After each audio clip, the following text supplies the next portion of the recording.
या नाभिक समाज लेवासाठी खास करून उपस्थित असलेले आपल्या तालुक्याचे कार्यसम्राट आमदार आदरणीय किशोरप्पा पाटील, व्यासपीठावर उपस्थित असलेले शिवसेनेचे दोघे तालुका प्रमुख सुनील आबा, गुराप्पा, शेतकरी संघाचे चेअरमन भैयासाहेब, जिल्हा परिषद सदस्य पवन बाबू, सुनील दादा, मार्केटचे सभापती गणेश पाटील,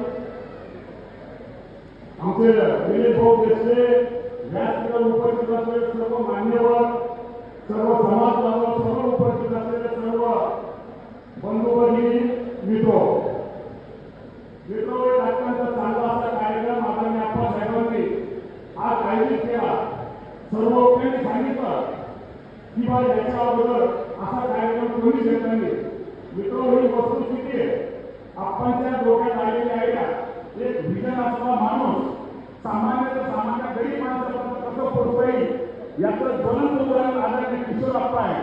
आणि हा कार्यक्रम ज्या दिवशी संत शेना महाराजांची जयंती होती त्या दिवशी हा कार्यक्रम होणार होता. परंतु वक्त्यांनी सांगितलं की प्रत्येक गावात आपली जयंती साजरी केली जाते आणि त्या दिवशी आदरणीय आपण साधारण भडगावला गेलो, नगरला गेलो, बुलढाणा गेलो, प्रत्येक ठिकाणी भेटी दिल्या आणि त्या दिवशी आपण सांगितलं की आपल्याला सगळ्यांना एकत्र येऊ आणि असंही सांगितलं की तुम्ही येत असताना महिलांना सुद्धा बरोबर आणायचे समजून सांगितलं त्या दिवशी भडगावला आणि आज तुम्ही ते करून दाखवलं. अत्यंत चांगल्या पद्धतीने सर्व समाज एकत्र येऊन आपला कुठेतरी एकजूट ही कशी आहे आज आपण सिद्ध करून दिला मिळतो. आणि ही काळाची गरज आहे. ही काळाची गरज आहे. तुम्ही आज फक्त ओळखलेलं आहे की आदरणीय आप्पासाहेब हे आपलं नेतृत्व करून आपल्याला कसं करून देऊ शकतात हे तुम्ही पूर्ण ओळखलेलं आहे. आपण हा समाज असा आहे, मानव जन्माला आल्यानंतर मरेपर्यंत शेवट होईपर्यंत यांच्याकडे प्रत्येकाला जायचं आहे. यांची ताकद असेल एक व्यक्ती 5 लोकांचे मत विसर्जन करण्याची यांची ताकद आहे.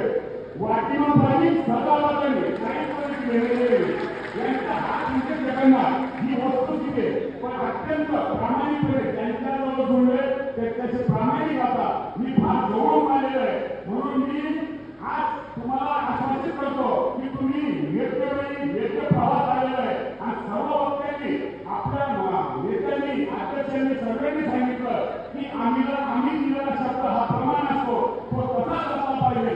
भरपूर लोक आपल्याकडे येतील मित्र, भरपूर लोक आपल्याला काहीतरी चाटा मागतील, त्यांच्याकडे देण्यासारखं काहीच नाही. लाख मिळत तरी चालेल पण लाखाचा पोशिंदा वेगळा आहे. आज आपला पोशिंदा तुमच्या माहिती करायला जातो. एवढं मोठं संकट आल्यावर सुद्धा काही खरंच मान्य नाही हे तुमच्या माहिती करता सांगतो. त्याला सुद्धा मान्य नाही की याच्या हातून काहीतरी या भडगाव पाचोरा तालुक्याचा विकास करून घ्यायचा आहे.